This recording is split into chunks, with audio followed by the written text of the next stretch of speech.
tenemos ahora en estudios a Enrique Bernales, él es constitucionalista, pero además el presidente de la comisión que ha evaluado estos ascensos y pasos a retiro de militares entre el año 2012 y el 2016. Toda una bomba, además, lo que ha desatado la publicación del informe de esta comisión. Gracias por estar con nosotros, señor Bernales. Gracias por la invitación.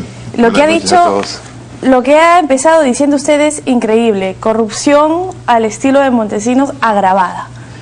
Claro, porque en realidad, cuando nosotros recibimos este encargo del gobierno a través del Ministerio de Defensa, lo primero que tuvimos como reuniones de trabajo es darnos cuenta que nos habían nombrado por 90 días, que era un trabajo ad honorem, pero teníamos que hacerlo a tiempo completo. Y la cuestión era por dónde comenzar. Y entonces, bueno, hicimos un plan de trabajo que nos llevó en primer lugar a determinar si los ascensos y los pases a retiro que se habían realizado en este periodo eran efectivamente constitucionales o había habido exceso respecto a la Constitución. Y además, cómo se habían aplicado las disposiciones legales que regulan el proceso de ascensos y el proceso de pases a retiro. Eso nos tomó mucho tiempo porque en realidad teníamos que ver no solamente lo que dice la Constitución y las leyes, sino cómo las leyes se habían modificado para luego pasar a determinar cómo se habían aplicado. ¿Correcto? Y ahí es cuando tuvimos la primera, yo diría, desagradable sorpresa, porque nos dimos con que en realidad todo el proceso de los ascensos y del pase a retiro en este periodo no se había ajustado necesariamente a la Constitución. Al contrario, había dado algunas medidas que eran violación expresa de la Constitución.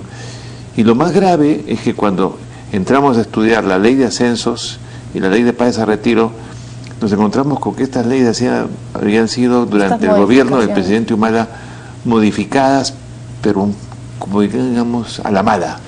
Es decir, utilizando los mismos métodos que Montesinos había usado cuando tuvo bajo su control al ejército. ¿De cuántos ascensos, pases a retiro estamos hablando?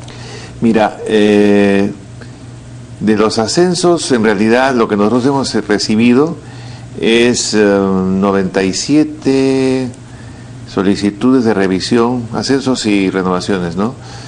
Por parte del Ejército, 19 por parte de la aviación y 5 o 6 por parte de la Marina.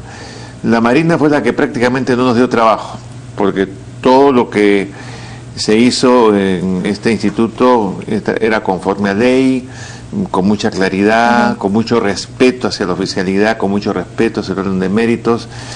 La aviación, bueno, en realidad eran 19 casos, pero en solo 5 encontramos con que habían irregularidades, particularmente en el caso del general Valdés, que debió ascender y fue pasado al retiro, prescindiendo de lo que había sido demostrado era falso, inclusive hasta judicialmente. Claro, en el ejército, ¿no?, es donde está. Pero el problema fue que en el ejército de 97 casos estudiamos, cotejamos y llegamos a la conclusión, en primer lugar, que existían 31 expedientes que realmente eran indicativos de serias irregularidades, ¿no?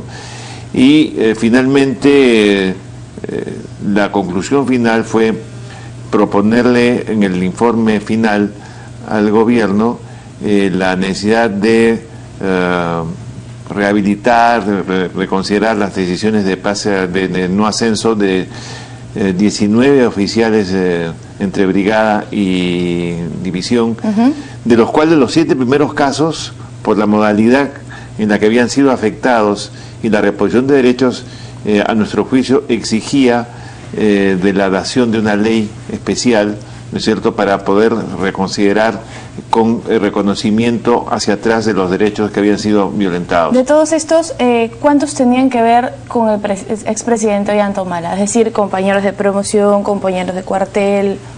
Bueno, en realidad el proceso de utilización no solo preferentemente de la promoción del expresidente Humala, pero también de promociones cercanas o de gente que tenían ciertos vínculos o acercamientos, como es el caso del general Ramos Hume, que posteriormente explicaré si hay tiempo, pero en realidad las disposiciones contenidas en aquellos decretos, medidas legislativas o de reglamento, a las que me he referido en el sentido de darle una apariencia de respeto a la legalidad, pero que en el fondo era simplemente torcer las leyes, manteniéndolas vigentes pero modificadas en aquellos aspectos que podían favorecer el ascenso de determinadas promociones para las cuales se daban facilidades que no existían para las otras. Las promociones de ascenso del año 13, 14, 15, 16, por ejemplo, entre las cuales estaba la promoción de Ollanta y de su hermano Antauro, 84-85, resultaban ser las más beneficiadas porque para ellos no se requerían 5 años, sino 4 años para ascender, claro, ¿no es cierto? Con lo cual se producía un salto que afectaba la antigüedad y derechos adquiridos de otras promociones.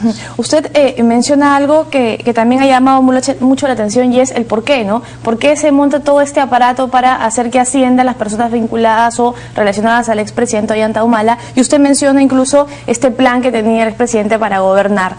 Bueno, Ollanta Humala, Nadine Heredia, Ollanta Humala, y este discurso que era algo que en distintos momentos el presidente fue... Humala fue siempre un poco ambiguo, ¿no? Es decir, él fue primero candidato con la Gran Transformación, ¿no? Donde prácticamente se presentaba como un candidato antisistema. Luego, cuando pasa la segunda vuelta, comienza a tomar conciencia que con esa propuesta no gana, y entonces casi en la última semana presenta una hoja de ruta, firma la hoja de ruta, ¿no es cierto?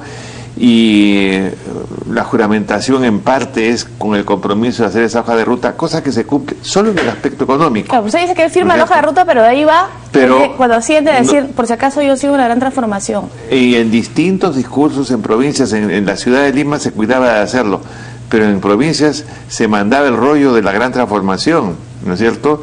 Y en este famoso discurso, entre comillas, en el que hace referencia a que necesita su gran transformación de un proyecto de permanencia en el poder de 15 años, o sea, su periodo gubernamental, más el de la posibilidad de que su esposa lo sucediera y él regresase, se refleja en estos cambios en los cuales este adelanto en los ascensos permitía a gente de su promoción, leales a él fundamentalmente, poder permanecer en el ejército hasta el año 2023, o sea, se ampliaba el techo, lo cual nos lleva a pensar que en realidad su fuente esencial de poder era controlar esa institución, con perjuicio de la propia institución, porque yo creo que en esto el principal responsable es el propio Humala y la víctima es el ejército. Bueno, y eso hay que decirlo con toda claridad, siendo ahora, como es una institución tan importante para la defensa, para la soberanía, para la colaboración con el gobierno constitucional, ¿no es cierto? Usted nos dice, eso nos lleva a pensar. Yo quiero preguntarle, en las entrevistas que ustedes han hecho durante las investigaciones de la comisión, han entrevistado a personas que debieron ascender, no ascendieron. ¿Qué cuentan estas personas? Bueno, cuentan el maltrato, porque en realidad presentaban, miren, nos llevaban su foja de servicios, ¿no es cierto?, su orden de méritos, ¿no?, y nos mostraban cómo todos los puntajes acumulados a lo largo de 30, 35 años de servicio al país, ¿no?, habían sido dejados de lado para ser pasados a retiro por renovación, sin motivación, sin explicación de por qué se le aplicaba la renovación, cosa que es contraria al artículo 47 de la Ley de Pase a Retiro e inclusive de una jurisprudencia del Tribunal Constitucional que señala que la renovación tiene que ser motivada, tiene que ser con causa, que se explica, y además tiene que pasar previamente por una junta calificadora y por un consejo de investigación, pero las resoluciones se expedían con la velocidad de un rayo. ¿Y qué cuentan sobre las motivaciones? Ninguna, nada, pase por renovación y punto. Por eso es la protesta, por eso es la amarga queja de haber sido maltratados en su honor, en su dignidad, en sus aspiraciones, en una sola palabra, en su carrera y en su servicio a la patria. A lo que veas es que estas personas que han entrevistado a ustedes también advertían acerca del plan real del expresidente Ollanta Humala. No necesariamente, porque yo debo hacer honor en las entrevistas a estos oficiales. En realidad ellos han sido muy respetuosos en los términos utilizados. Se han quejado amargamente, básicamente, del manejo interno de la manera como se procedían los ascensos. Claro que en algunos casos la queja era directamente contra el presidente Humala. ¿Por qué? Porque en algunos casos al presidente no le daba la gana de firmar el ascenso, no lo firmaba, ¿no es cierto? Y entonces ese oficial lo único que daba era pedir su pase al retiro, ¿no es cierto? y en otros casos porque tenía rivalidad con el oficial que podía hacer de su promoción, como es el caso de Coronel Zapata, era un úcase. No me da la gana de que ascienda, no creo la vacante en inteligencia, de tal manera que de alguna manera lo forzaba al retiro. Y sobre eso venían pues una serie de campañas de infundios, ¿no? Hay muchos procesos judiciales por restitución, algunos están ganando, otros están en proceso. ¿La responsabilidad legalmente podría alcanzar y por qué vía al expresidente Ollanta Humala? Porque ha habido intervención directa de él. El que sea comandante del jefe supremo no lo autoriza a cambiar la propuesta, pero digamos, él la cambiaba. Tendría que ser denunciarlo. ¿A quién le corresponde? ¿Al Ministerio de Defensa? ¿Individualmente? Mire, ¿a quienes han sido afectados? Yo creo que ahí hay responsabilidad política, básicamente, ¿no es cierto? No, pero que eso pueda haber implicado comisión de delito sería una cuestión que no nos corresponde a nosotros evaluar, tendría que ser estudiado por el Ministerio Público para determinar si efectivamente por esos hechos o porque efectivamente ha habido daño, ¿no es cierto?, o porque se ha utilizado para que determinados oficiales vayan a puestos donde podían tener un manejo directo de dinero. Eso es algo que tiene que ser investigado todavía. Yo no estaría en condiciones de hacer una afirmación de ese tipo en este momento. ¿El juicio va a ser público en todo caso? No, lo que nosotros hemos pedido y que nos parece la mayor importancia es que el país tiene que estar informado. Por eso fuimos tan, no diré exigentes, pero sí hemos señalado permanentemente al Ministerio de Defensa que tenía que publicarse el informe final, porque la ley de transparencia exige, y porque los trabajos de información, de investigación que se ordenan, tienen que ser de conocimiento de la opinión pública. Nosotros pensamos que este informe final debe ser de conocimiento del Congreso, por supuesto que sí, debe ser de conocimiento del defensor del pueblo, deben pronunciarse los colegios de abogados, deben pronunciarse las facultades de derecho, los centros de investigación, porque ese es el país que piensa, el país que opina, y que opina en el sentido de lo que es correcto y lo que es justo. Lo que hay que evitar es que se vuelva a generar una tendencia peligrosísima por la cual determinados oficiales que están con poder de mando, como es el caso del general Ramos Hume, piensan que las decisiones del ejército no se discuten sino hacia adentro. O sea, creando una especie de gueto, es que ¿no es cierto? Esa es la política castrense. Pues ¿debe el general Ramos Hume ser retirado de su cargo? Yo creo que sí. Yo creo que sí, porque él está entre los oficiales que indebidamente y contra el debido proceso ascendió irregularmente y ha hecho declaraciones impertinentes, imprudentes y hasta ofensivas contra los propios oficiales del ejército. ¿Cuál debería ser la vía para que él sea retirado de su cargo? Eso en realidad está en manos del gobierno, porque si hay causal, evidentemente puede ser ya invocada para que el presidente de la República, utilizando el cargo de jefe supremo, diga: este señor, por las causales que se invocan, pasa al retiro. Porque el ministro lo que ha dicho es que estos informes van a ser pasados a inspectoría. Salvo que él mismo, bueno, pero pero las inspectorías los inspectores forman parte de la Junta de Selección, así es, que son los que han utilizado el 3% para subir y bajar a discreción, de tal manera de que quienes merecían ascender no ascendían y quienes estaban en puestos 132 o 14 o 15 o 20, ¿no?, les ponían un puntaje de 20 puntos, con lo cual se alteraba el orden. Y el presidente de la República, al cual yo respaldo plenamente, ¿no?, ha señalado con toda claridad que tiene que respetarse el orden de méritos. Así es. Porque se trata de una carrera basada justamente en la acumulación de puntajes a lo largo de una carrera bastante larga. Pero entonces le pregunto por eso, ¿cuál sería el camino correcto? ¿Cómo tendría que hacer eso? Yo creo Porque que el presidente no puede decir, bueno, estos me los regresan, no, estos me los quitan. Pero si hay causal, ¿no?, por un comportamiento indebido del comandante general, él no puede permanecer en el cargo. Y yo creo que esa situación se está dando. ¿Y quién da la orden? El presidente de la República. ¿Directamente? Sí, en ese caso, a través del ministro de Defensa. Él sí puede. A través del ministro de Defensa. ¿Y usted cree que el ministro de Defensa tiene la voluntad, digamos, los pantalones como para decir, ok, yo voy a intervenir en el ejército? Yo en este caso voy a decir con toda claridad, soy amigo de Coco Nieto, fue mi alumno en la Universidad Católica, fue presidente de la FEPUC, es un hombre que se ha cultivado, yo creo que es de los grandes cuadros políticos que tiene este gobierno, y estoy seguro que él en el momento preciso e indicado va a tomar las decisiones que tenga que tomar. tengo confianza. Quizás están ahorita evaluando cuál sería el camino. Seguramente le van a pedir a usted también su opinión. Bueno, mi opinión está en el informe. Lo importante es que el país se pronuncie y que el país diga, señores, el orden constitucional es el que manda. Aquí no hay guetos, aquí no hay estados dentro de otro estado. Aquí todos se someten a la Constitución. Las leyes se respetan tal como ellas son y no se manipulan. En el momento que eso se diga y que se reestructure el orden que hay en la Marina, que en cierto modo hay en la aviación, aunque también ha sido afectado en el caso, por ejemplo, del general Valdés, ¿no? Y que el Ejército entre en ese cauce, tenga usted la absoluta seguridad que vamos a tener unas Fuerzas Armadas ejemplares. La relación del general Ramos Hume con el humanismo, con Ollanta Humala, ¿cuál era? Bueno, él no es de la promoción de Ollanta Humala, él es de un año anterior, pero podríamos decir pues que es su manera de actuar y los beneficios que él ha obtenido pasando del puesto 7º al puesto 2 inmerecidamente, ¿no es cierto? Tal vez ha provocado en él un sentimiento de gratitud, entre comillas. ¿Cuánto poder leal al expresidente Humala hay en este momento en el Ejército? No podría decirlo porque la verdad es que dentro de los generales que han ascendido hay algunos generales que son brillantes y que lamentablemente se les hizo dar un salto, ¿no es cierto?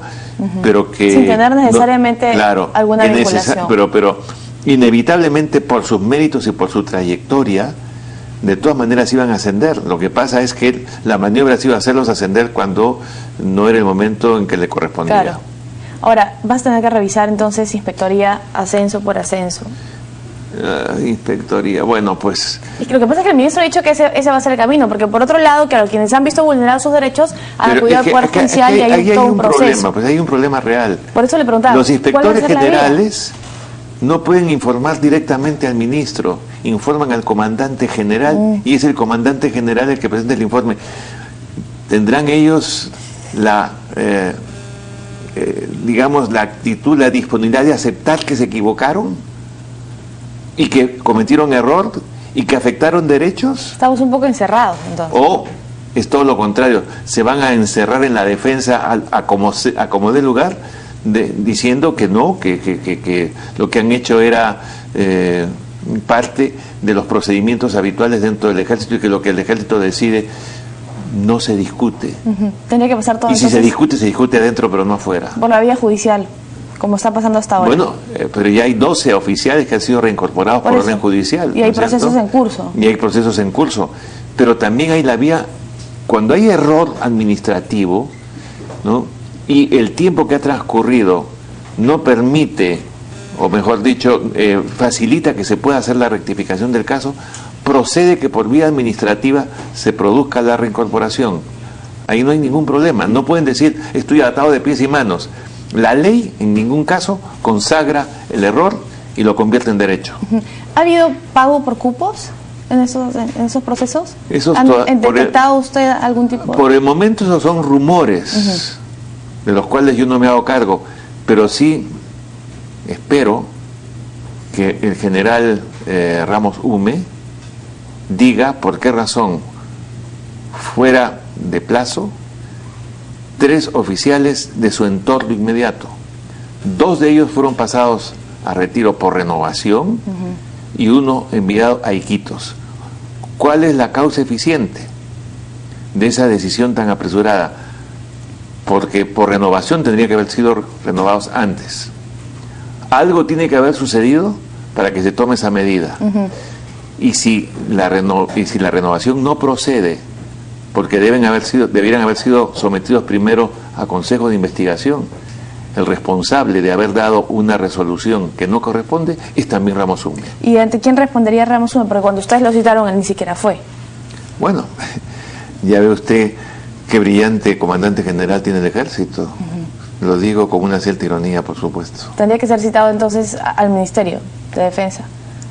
Supongo que se utilizarán las vías que el procedimiento acredita para la acción gubernamental, administrativa y del propio Ejército. ¿Pero hay establecido alguna norma de cuál es este camino o no?